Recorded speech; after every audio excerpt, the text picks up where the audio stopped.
Ne var ya? Niye herkes bana bakıyor? Sıra sende. Herkes anlattı. Siz biliyorsunuz bizim Yavuz'la tanışma hikayemiz pek hoş değil. Aa, ben bilmiyorum.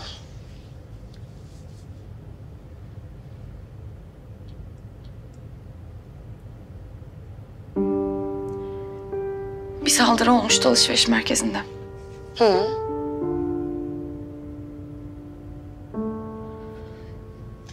Kız arkadaşı vardı o zaman Yavuz abinin. Merve. Hatta o gün evlenme teklif etmişti. Hadi ya. Merve ağır yaralandı. Sonra benim çalıştığım hastaneye getirdiler. Çok zor. Merve'yi kaybettik. Her gün hastaneye gelip kapıda bekliyordu. Gelmiş yine bir gün. O gün fark ettim.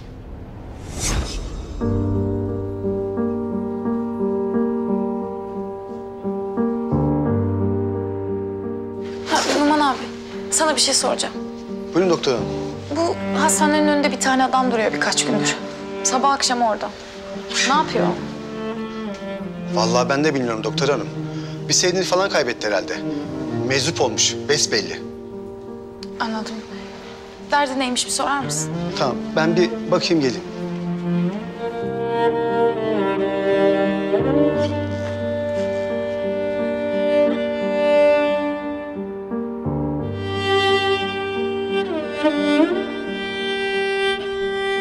Birader, sen ne yapıyorsun günlerdir burada? Hiç. Birini mi bekliyorsun? Yo. O zaman ne yapıyorsun? Hastaneye bakıyorum. İyi de niye?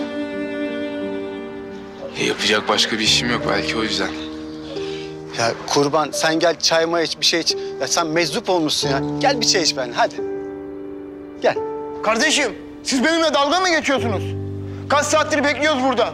Abimi bıçakladılar, kimse bir şey demiyor. Beyefendi sakin olun. Abinize dikiş atılıyor içeride. Lan bana bakın, yıkarım lan bu hastaneyi başınıza. Lütfen sessiz olur musunuz? Bakın burası bir hastane. Hastalar rahatsız oluyor. Biz kağıthane çocuğuyuz ulan. Abimi getirin bana. Abime bir şey olursa hepinizi yıkarım Allah'ıma kitabıma. Lütfen güvenliği çağırın. Beyefendi indirin o bıçağı. Sen sus lan, sen sus. Bir şey mi yaptınız lan abime? Bir şey mi yaptınız? Beyefendi indirin o bıçağı. Konuşun, ne yaptınız? Kardeşim sakin ol. Sen kimsin lan? Sen kimsin lan artist? Keserim lan seni. Kimsin? Keserim lan seni. Çok bir şey olacak çocuğa. Tutuşu tuttu vallahi tuttu bravo. Bırak lan beni. Bırak. Bırak lan beni. Güvenliğe de haber Bırak. verin. Bırakın lan. Bırakın lan beni. Yaralandınız. Buna hemen bakılması lazım. Yo önemli değil. Olur mu öyle şey? Dikiş atılması lazım. Buyurun.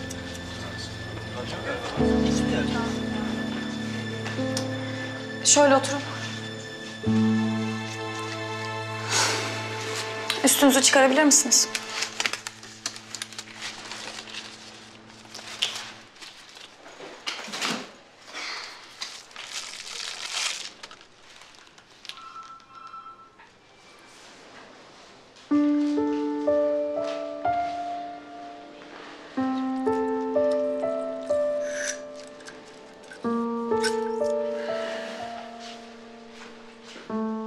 Ha yok gerek yok.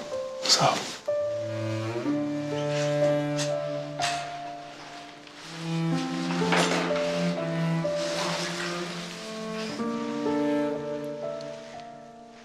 Polis misin?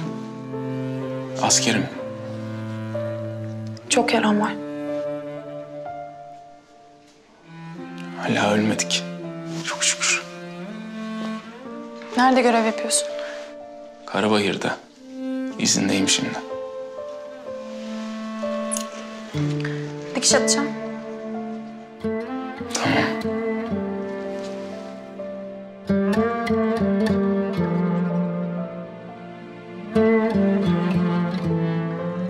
Canın acımıyor mu? O kadar çok acıdı ki. Hissetmiyorum artık.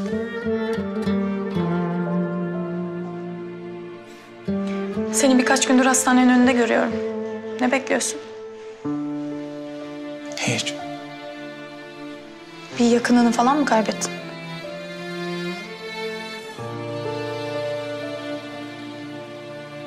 Nişanlımı. Burada mı kaybettin? Hı hı. Başın sağ olsun. Vatan sağ olsun. Çok mu seviyordun onu? Bir kadın ne kadar sevilebilirse seviyordum.